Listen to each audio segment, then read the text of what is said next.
আজকে দেশের একজন শীর্ষস্থানীয় রাজনীতিক ভিন্ন একটি বিষয় সামনে এনেছেন, যেটি সাধারণত কেউ মুখে আনেন না। আমি নামটা পরে বলছি। তিনি প্রশ্ন রেখেছেন যে এই মুহূর্তে গণভোট বেশি প্রয়োজন, নাকি আলু পেঁয়াজ উৎপাদন, গার্মেন্টস সেক্টরের সমস্যা এবং বেকারত্ব, এই বিষয়গুলো বেশি জরুরি। তিনি বলছেন গণভোটের চেয়ে এই বিষয়গুলো খুবই জরুরি এবং এই দিকে মনোনিবেশ করা দরকার। অর্থাৎ গণভোট গুরুত্বপূর্ণ না, গুরুত্বপূর্ণ জাতীয় সংসদ নির্বাচন। এই কথাটি সামনে এনেছেন বিএনপির ভারপ্রাপ্ত চেয়ারম্যান তারেক রহমান।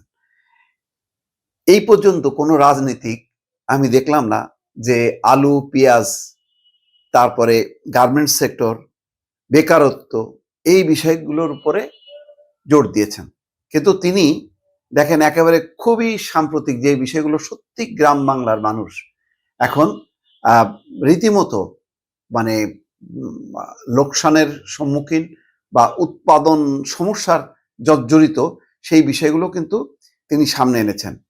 তিনি বলছেন যে যতটুকু জেনেছি দেশে এবার 1,15,00,000 টন আলু উৎপাদন হয়েছে। আলু উৎপাদন করে কৃষকরা মনে হয় বিপাকে পড়েছেন, কারণ আলুর উৎপাদন খরচ এবং উৎপাদিত আলু হিমঘরে রাখতে প্রতি কেজি আলুর পেছনে খরচ পড়েছে প্রায় 25 থেকে 27 টাকা।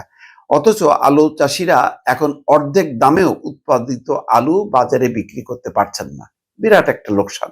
আলু চাষ করে আলু চাষিরা এবার প্রায় 3,000 কোটি টাকা লোকসানের আশঙ্কা করছেন। Huge amount. দেখেন কৃষকদের এই সংকটের কথা কোনো রাজনৈতিক দলের কাছে কোনো ইস্যুই না। এখানে ইস্যু শুধু ক্ষমতা। অপরদিকে আমরা দেখতে পাচ্ছি দু একটি রাজনৈতিক দলের আবদার মেটাতে কথিত অকারণ গণভোট করতে হলেও রাষ্ট্রকে প্রায় সমপরিমাণ টাকা গচ্চা দিতে হবে। অর্থাৎ ওই 3,000 কোটি টাকা যদি আলাদাভাবে গণভোট করতে হয়। এমন পরিস্থিতিতে লোকসানের মুখোমুখি এইসব আলু চাষিদের কাছে এই সময় গণভোটের চেয়ে আলুর ন্যায্য মূল্য পাওয়া বেশি গুরুত্বপূর্ণ বলে মনে করি। দেশবাসীর ভাবনার জন্য প্রসঙ্গটি উত্থাপন করলাম। এবার আসি পেঁয়াজ উৎপাদন প্রসঙ্গে। সেখানেও যে তারা যথেষ্ট পরিমাণ পেঁয়াজ উৎপাদন করেছে, কিন্তু পেঁয়াজ সংরক্ষণের সুষ্ঠু ব্যবস্থাপনা না থাকায় প্রতি বছর পেঁয়াজ আমদানির উপর নির্ভর করতে হয়। জরুরি, দেখেন পেঁয়াজের জন্য ভারতের উপর নির্ভর করতে হয়, অথচ সংরক্ষণের ব্যবস্থা থাকলে এটা আমাদেরকে নির্ভর করতে হতো না। গার্মেন্টস সেক্টরের কথা বলছেন যে এই সেক্টরে কর্মজীবী নারীর সংখ্যা 2 কোটিরও বেশি। এত সংখ্যক নারী যদি 8 ঘন্টার পরিবর্তে 5 ঘন্টা কাজ করতে বাধ্য হয়, তাহলে তাদের বাকি কর্মঘণ্টার টাকা কে দেবে?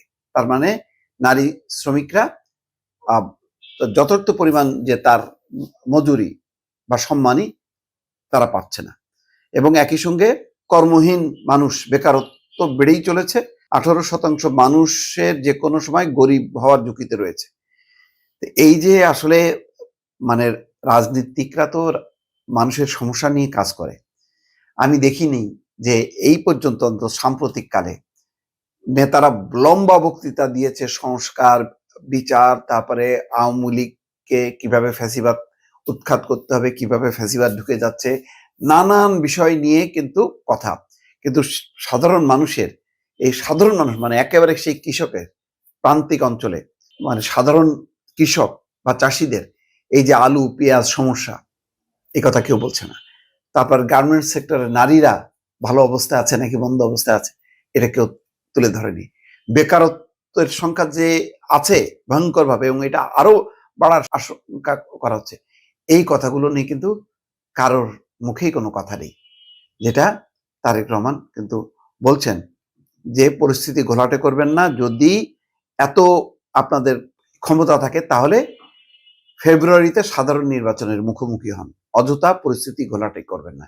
এই আহ্বানের পাশাপাশি একটা লম্বা সময় ধরে কিন্তু তিনি সেই আলু থেকে শুরু করেছেন, পেঁয়াজ, গার্মেন্টস সেক্টর এবং তারপরে বেকারত্বের এই বিষয়গুলো নিয়ে একদম পরিসংখ্যান ভিত্তিক তিনি তথ্যপত্র উল্লেখ করে কথা বলেছেন। দর্শক।